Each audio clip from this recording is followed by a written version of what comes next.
Hello, Resprings family. This is Dr. Cody Hirschi here, ready to give you the post-board meeting update for the month of October. We had a very brief but wonderful board meeting last night. I'll tell you these last 4 weeks here at Respring have been phenomenal. Just wonderful things happening in the district. I feel like the district continues to move forward in a positive direction. We're becoming more united as a district, and there's so many wonderful things happening, and just excited about the direction we're headed. Wanted to give a shout out to a few new employees in the district. We have Gabby Cadle, who is a paraprofessional at the elementary school that's been added to our staff. Nicole Cordes, who's been a high school administrative assistant. She's a new administrative assistant in the high school office. We wish her well. Robbie Parrish, who's a new bus driver. He had been subbing for us, but now is officially one of our new official full-time bus drivers. And Sue Seiler, who's going to be continuing with us as she's been part of our staff, but retired recently. She's going to help us with some cognitive testing throughout the district. Always excited to add great people to the district. We, as always, the buildings are moving and doing phenomenal things. I just wanted to give an update on our enrollment. Right now, compared to last year at this time, our enrollment's up we're at 1,747 kids, and last year we're at 1,734 kids. Our attendance rate is just a little bit lower than we were at last year at this time, so we just want to encourage parents to get your kids here and send them to school as often as possible. And we want to have the kids in the chairs. If they miss out on a day of school, it really does put them behind, and it's hard to get some kids caught back up. So we want to make sure that all of our kids are attending school each day. Given an update on my entry plan, I have finished meeting one-on-one with the primary, the elementary, and the intermediate school, and I'm well on my way through the middle school at this point. My goal is to be done hopefully December. Have all my one-on-ones done. That'll be 340 or 50 one-on-one meetings, and I'll give an update at that point. But I'm making great progress on that. Appreciate Rochelle, my administrative assistant support team, who's really helping keeping my life coordinated and all that she does for me to keep me organized. I'm also continuing to ride bus routes. I rode a bus route today. We started at 6 a.m. and finished that route about 7:45. I'm going down Y Highway, so making great progress. I should be done with all the bus routes here in the next few weeks as well. And having that, what a great experience to be able to see the district and get a feel for all the areas. And also getting to know a lot of kids on the buses, so that's been enjoyable. We had our monthly Hanging with Hirschi event on past Monday or Tuesday. It's Tuesday, I believe, where we had the topic of bullying in schools and how school districts are handling those situations. We had about 20 in attendance. We appreciated those who came. I felt like we had great dialogue about how the school addresses kids that are being bullied, kids that are bullied, how we handle it, some of the proactive measures that we take in place. We really wanted to be transparent and ensure that our parents that we do take it seriously, and we're trying to work collaboratively with parents to resolve these issues. We've had some issues that have come up, and some things, and as we've moved forward with families and students, we've been able to develop plans to address these issues and to keep kids safe. Just appreciate people those who participated in that and joined us for that wonderful evening. We're going to continue to have these Hanging with Hirschi events, and I will be putting out a survey to get your ideas on what kind of topics you'd like to have discussed at a district level. My goal is to continue to be as transparent as possible about the things that are happening here at the district. So I feel like my entry plan, I'm on target with all the things that I've committed to do, and we're making good progress. Wanted to update you regarding the strategic plan. We're moving along. Again, I think it's the most important work that we'll accomplish in our district. On Monday, we had a district-wide meeting to create some excitement and communication with all of our staff about the process. I feel like there's a lot of excitement in the district about having a vision and a focus. We will be beginning strategic planning the process beginning December 2nd. 3rd and 4th, that'll be the first phase of our plan, where we're getting a strategic planning team together, about a representative of about 30 people, 15 that are employees and 15 that are out of the district, community members and parents.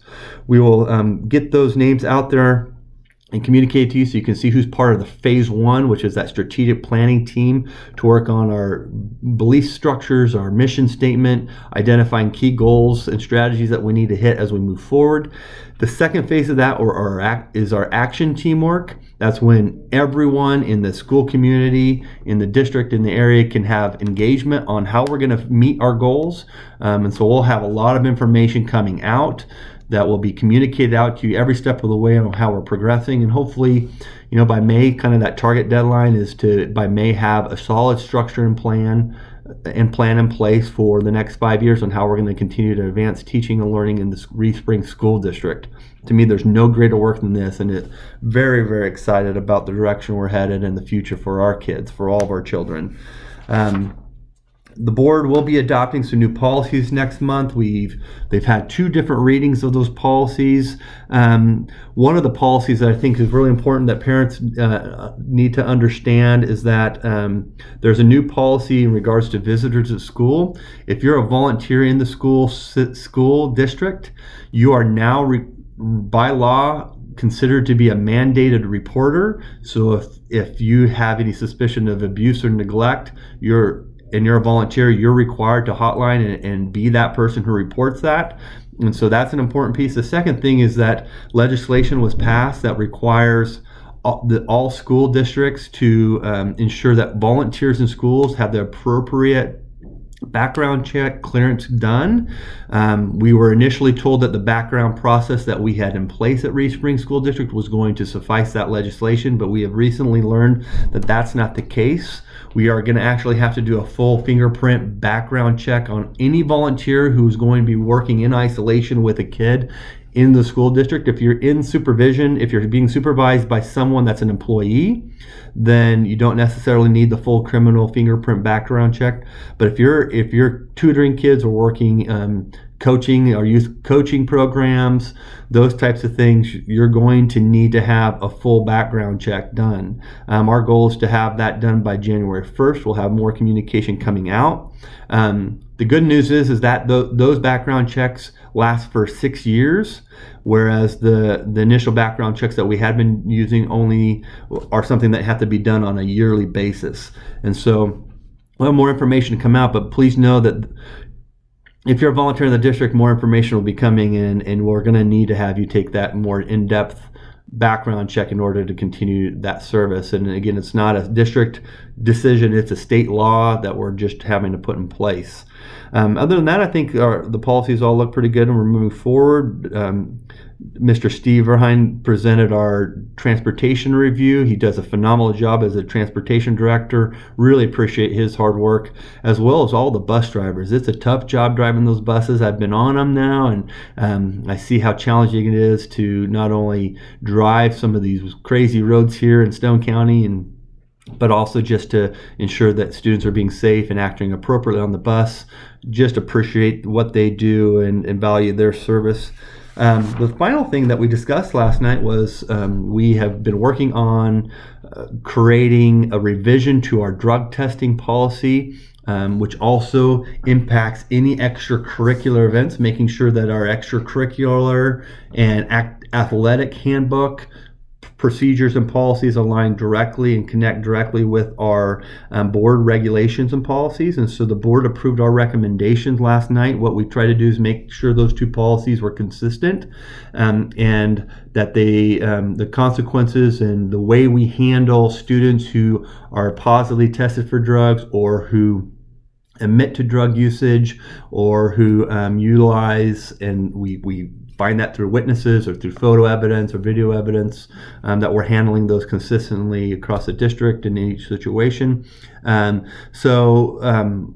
Basically, a big part of that is that we also want to include is that we wanted to give an opportunity. So if somebody tests positive or we know that they have used, the first offense will be a 25% of the 25% of contests that they participate in, whether it's band or athletics, that they're going to miss 25% of all those events for each season. throughout the school year. They have the potential of going to get rehabilitation or going to get counseling and getting evaluation done. If they've done that at their parents' expense, then that first offense we're going to reduce the amount of games that they'll miss or events that they'll miss by 50% because they've shown some effort to change. The second offense will be a 365-day full year suspension from any activity. And so one other piece that we wanted to put in place is that if there is a student who's struggling with an addiction or struggling with using alcohol or drugs and having issues, and they self-report, meaning they're not being called to the office already and they're just admitting to something, but that they're actually taking the initiative to go talk to a coach or talk to someone, and they report that they're having a struggle, that their discipline or the consequence for that will be reduced based off of their individual situation, because they've come out, reduced or potentially even removed completely based off of the individual circumstance and what's best for each individual kid. I know I kind of went through that quickly. There's a lot of details in there, but what I think you need to know is that the website will have that updated policy in the athletic handbook, in the student high school handbook and middle school handbooks. It will also be included in board policy under the board section of the website. It'll also be communicated as we begin a new season with athletes. It's going to be communicated to all athletes and students that are participating in extracurricular activities what those expectations are. Our goal is to ensure that not only during the season that kids are not using, but throughout the entire year that there's a little bit more weight, that they know if I use and during off season, it could potentially not only impact me at school because there's discipline that would come with that, but I may not be able to participate in those extracurricular activities that I want to participate in. But that we'll also have an opportunity to go get some counseling and get some support as they need to be able to get help with some of these issues. I really want to give a shout out to our administration. As I met with our high school assistant and principal, our administrators, all of our administrators, our athletic director and our two administrators at the high school, as well as Dr. Kite, I will tell you that I have confidence that our administration and our coaches and our staff, they want to create system and structures that aren't focused on sports, that aren't focused on getting the best kids on the field. It's really about creating policies and procedures that deter kids from making bad choices and getting caught into patterns of behavior that are destructive and that are not okay. So I commend them for their work and support and back them up in what they're trying to accomplish. Great things are coming. Our Board of Education is a phenomenal group. I think they're still continuing to mold and work together as a team. Our district, I feel like we're one with the pack. We're moving great. Many more wonderful things are about to come to the district. Please stay tapped into what we're doing and find out how you can continue to support our schools, our kids, our staff. We're one team, one pack, and I'm just excited for the great things that are happening. Thank you, everyone. Stay tuned for next month's November update. Appreciate it. Bye.